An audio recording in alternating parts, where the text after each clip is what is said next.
This video is looking at the thermal physics part of the P1 energy module for AQA GCSE.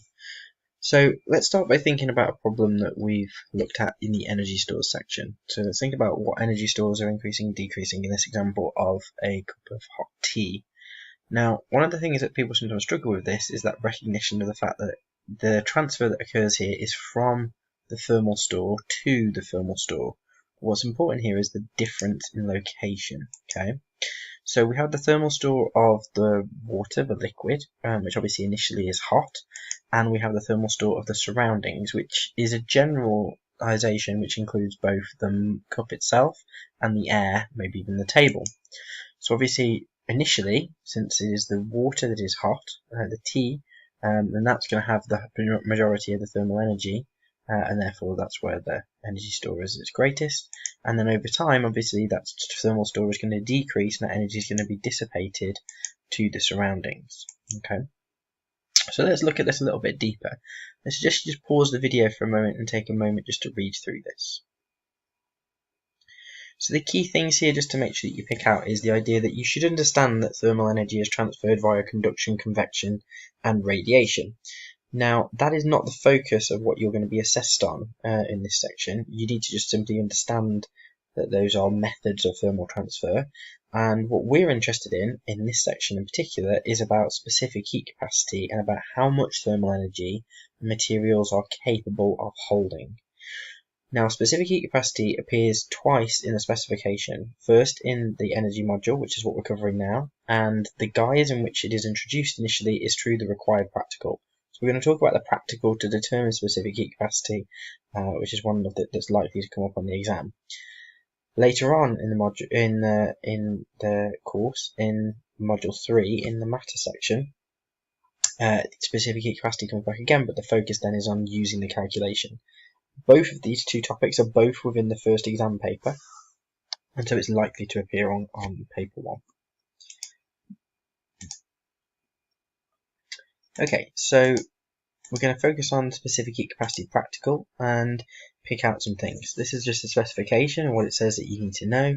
You can see that the emphasis here is around use of the equation and on the required practical itself.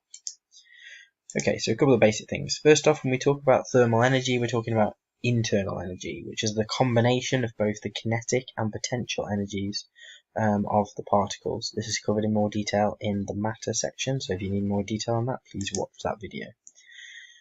Specific means per unit mass or divided by mass. So when we talk about specific heat capacity and specific latent heat, when we rearrange this equation to give us those terms, in both cases is divided by mass. Specific heat capacity, which is the focus here, is the amount of energy required to raise the temperature of 1 kilogram of a substance by 1 degree C. The key thing to remember there is the one-on-one details. So very often this comes up as a multiple choice question, where, for example, sometimes it is they give you distractors of, like, say 10 degrees or things like that, but it's 1 kilogram by 1 degree, how much energy. And temperature is obviously related to this. Remember that temperature is a measure of the average kinetic energy of the particles. When we think about internal energy, the kinetic energy component of that is linked to the temperature. It can also be described as a measure of hotness. So, specific heat capacity. If we focus on the equation first, the equation is E equals mc delta T. We've already talked about the definition. The key thing with this equation, if we break down the words, obviously specific means divided by mass or per unit mass.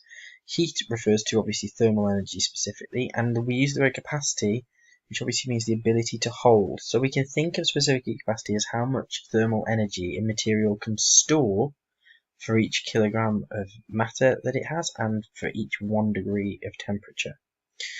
So water famously has a reasonably high specific heat capacity, which is 4,200 joules. So that means it takes 4,200 joules to heat up 1 kilogram of water by 1 degree. It's actually quite a lot.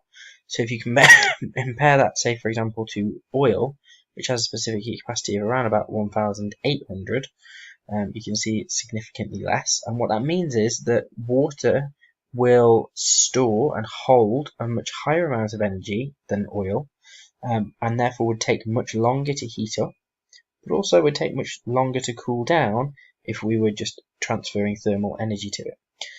So this is one important example to be aware of, because sometimes, for example, oil heating systems, oil is used in sort of central heating systems, and it's usually used in scenarios where obviously the surrounding temperature might cause the water to otherwise freeze, because oil has a lower freezing point than water. However, it's not as effective at storing that energy, so we can sort of weigh up the pros and cons of those various systems. Obviously, you should be familiar with the equation, and the equation has direct consequences for the practical, which we're about to discuss. So, in terms of the practical, you should be familiar with this required practical and having looked at it with your teacher, but there's a few key things I just want to pick out here. Okay. So first off, the variables. When we're investigating this practical, and we think about the different variables involved, we are generally interested in changing the amount of energy that we are transferring to the block. We basically heat up either a metal block or a liquid, so we're using an electrical heater to do that, and that's normally the thing that we're changing. So over time, we're transferring more thermal energy to the system. We measure the change in temperature that occurs during that time, and we need to keep things that are going to affect specific heat capacity, like the mass of the block and energy loss. Things like insulation and type of insulation, thickness and insulation will all need to be controlled. So this is the method that is generally proposed when you're doing this from scratch. So you can see the details here. I'd encourage you to watch the video from Molesbury Science looking at the actual details of the practical if you're unfamiliar with that. This records the method, which I'd take a moment just to read. And the key things here is that your voltmeter must be connected in parallel across your heater. Your ammeter must be connected in series to your heater and to your power supply. You must have a thermometer in your metal block, and one thing not included in the diagram that's important is you must have your scales or balance to record the mass of the copper in this particular case, or whichever metal you're dealing with, and you must have a timer to record the time that you've got the heater turned on for. Okay. So when you have conducted this experiment, you'll obviously generate some results. Here's an example of some results for a copper block, and you can see the specific heat capacity that's ultimately been determined. So in this case, the temperature has been recorded over a certain period of time, and then using the values up at the top, we've then determined how much thermal has been transferred. Note that the way we do that is we work out power multiplied by time to work out energy. So here's an example of that data plotted. It's important that you recognise that when we do this practical, it's very often there's a little curve at the start, and that little curve occurs because of the lag in the time taken for the thermal energy to be consistently reaching the thermometer, and therefore temperature increase to appear as if it's increasing at a constant rate. So from this graph, we can then work out the gradient. Okay, so when we do that, we need to pick 2 points on the line. Obviously, it needs to be in this section where the line is straight over as big a range as possible. So here would be an example. Make sure you don't pick 2 data points. Make sure you pick points on the line, and then obviously you can measure the change in y and the change in x. Okay. So from those, if you divide change in y by change in x, which is how you work out all gradients, you can then get a value for the gradient. Now in this particular case, temperature divided by thermal energy, it just so happens that for a 1 kilogram, and that's very important, a 1 kilogram block of copper, the gradient of this graph, if you do the reciprocal of it, so 1 divided by the gradient, that's equal to the specific heat capacity. So 1 divided by 0.00828 would give you the specific heat capacity for copper in this example. Note that it is much less than the specific heat capacity of water that was mentioned before. So that's one way that you might do it. Now there are other graphs that you could have, and you have to sort of pay attention to what you've been given. But the key thing to identify here is that whenever you do specific heat capacity, you need to understand that the general pattern for these kind of curves is that the gradient is inversely related to the specific heat capacity. So think about that for a moment. If the line was steeper, then that would mean that there is the temperature is increasing faster for less energy being transferred, and therefore the specific heat capacity must be smaller. Just remember, it's how much energy a material can hold or store. So if the line was a lot flatter, then that means the temperature is not increasing as much because it's harder to heat the material, and therefore it must be storing more energy. Okay, here's just another example. This time for aluminium, you can see this has got a higher specific heat capacity than copper. So there's a bit of a description here of this type of graph. You may just want to take a moment just to pause and read through this. This just explains the basic features and gives you some insight into how you might write an analysis, a detailed analysis of this kind of practical.